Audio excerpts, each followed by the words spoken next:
అమ్మా తెలంగాణ. ఈరోజు రాజన్న సిరిసిల్ల జిల్లా ఏఎస్ఎఫ్ రాజన్న సిరిసిల్ల జిల్లా కమిటీ ఆధ్వర్యంలో తెలంగాణ రాష్ట్ర ఏఎస్ఎఫ్ రాష్ట్ర కమిటీ పిలుపులో భాగంగా ఈరోజు కలెక్టర్ ఆఫీస్ ముట్టడించడం జరిగింది. దీనిలో ముఖ్య ఉద్దేశం ఏంటంటే, ఏదైతే తెలంగాణ రాష్ట్రంలో రెండవ ముఖ్యమంత్రి రేవంత్ రెడ్డి గారు వచ్చి ఇప్పుడు 2.5 సంవత్సరాలు గడుస్తున్నప్పటికీ కూడా కనీసం ఒక విద్యాశాఖ మంత్రి కేటాయించకపోవడం సిగ్గు చేయడం చెప్పేసి ఇలా ఏఎస్ఎఫ్ గా మేము తెలియజేస్తున్నాం.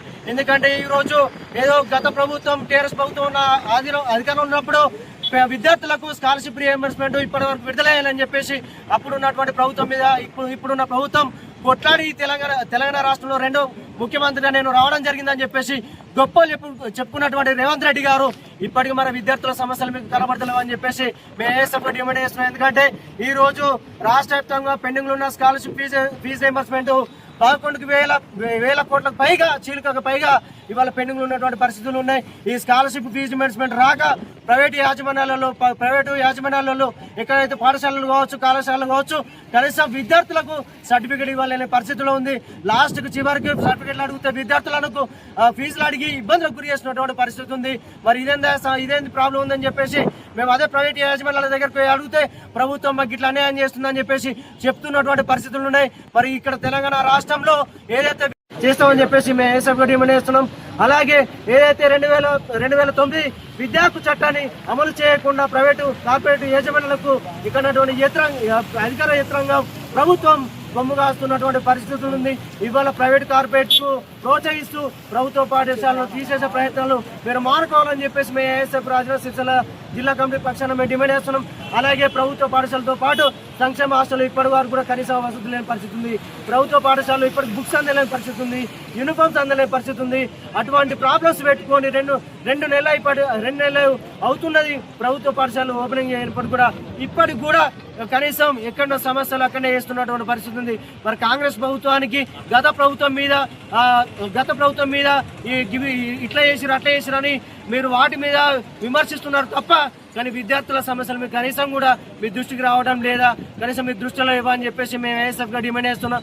ఇప్పటికైనా కాంగ్రెస్ ప్రభుత్వం విద్యాశాఖ మంత్రిని కేటాయించి ఏదైతే ప్రభుత్వ పాఠశాలలో హాస్టళ్లలో గురుకుల పాఠశాల కనీసం ఇప్పటికి కూడా పక్క భవనాలు లేని పరిస్థితి ఉంది.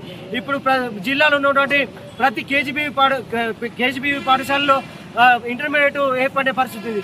కనీసం తరగతి గదులు లేక వాష్రూమ్స్ లేక విద్యార్థుల అడ్మిషన్కి వెళ్ళి తిరిగి మళ్ళీ వస్తున్నటువంటి పరిస్థితులు కనీస వసతులు లేక కనీసం ప్రభుత్వం ఇవన్నీ వసతులు కల్పించి ఇంటర్మీడియట్ కేటాయించే ప్రయత్నం చేస్తే బాగుంటుందని చెప్పేసి మేము ఏఎస్ఎఫ్ గా డిమాండ్ చేస్తున్నాం.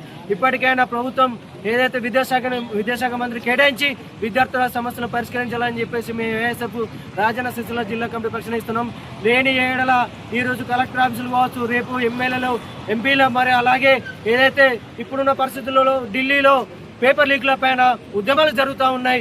అక్కడ విద్యార్థుల పైన లాఠీ చార్జీలు చేస్తున్నటువంటి ఏదైతే కేంద్ర విద్యాశాఖ మంత్రి ధర్మేంద్ర సింగ్ తనని వెంటనే బర్తరఫ్ చేసి విద్యాశాఖకు న్యాయం చేసి పేపర్ లీక్ల నుంచి విద్యార్థులకు న్యాయం చేయాలని చెప్పేసి మేము ఏఎస్ఎఫ్ కూడా డిమాండ్ చేస్తున్నప్పటికీ కూడా లాఠీ చార్జీలు చేస్తున్నటువంటి పరిస్థితి ఉంది. కనీసం విద్యార్థుల బలిదానాలతో ఏర్పడిన తెలంగాణ రాష్ట్రంలో అలాగే ఏదైతే విద్యార్థుల భవిష్యత్తుకు ముఖ్యమని చెప్పేసి చెప్తున్న ప్రభుత్వాలే విద్యార్థులపైన లాఠీ చార్జీలు వేస్తున్నటువంటి పరిస్థితి ఉంది.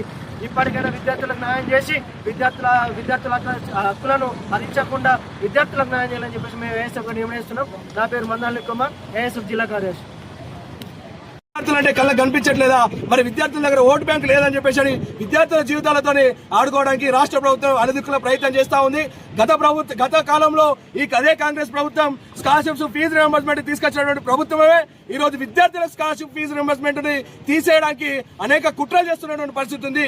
ఇదే విధంగా కొనసాగితే మాత్రం రానున్న రోజులలో ఏఎస్ఎఫ్ గా ఊరుకున్నటువంటి ప్రసక్తి లేదు. అదే విధంగా మరి ఈ రోజు లక్షల కోట్ల బడ్జెట్ కేటాయిస్తున్నారు. మరి విద్యారంగానికి ఎందుకు కేటాయించట్లేదు అని చెప్పేసి అడుగుతా ఉన్నాం. ఈరోజు ప్రభుత్వ స్కూల్ మూతపడుతున్న పరిస్థితి ఉంది.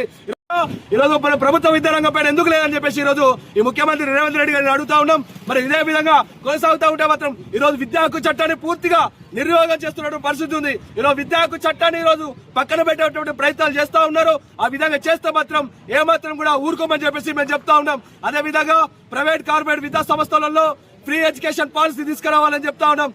అనేక మంది విద్యార్థులు బడుగు బలహీన వర్గాల విద్యార్థులకు 25% ఫ్రీ సీట్ ఇవ్వాలని చెప్పేసి ఫ్రీ ఎడ్యుకేషన్ ఇవ్వాలని చెప్పేసి మేము డిమాండ్ చేస్తా ఉన్నాం. అదే విధంగా మరి చూసుకున్నట్టయితే విద్యార్థులకు ప్రభుత్వం అండదండలు ఉంటుందని చెప్పేసి హామీలకే తప్ప పూర్తి స్థాయిలో ఎక్కడ కూడా కనిపించట్లేదు.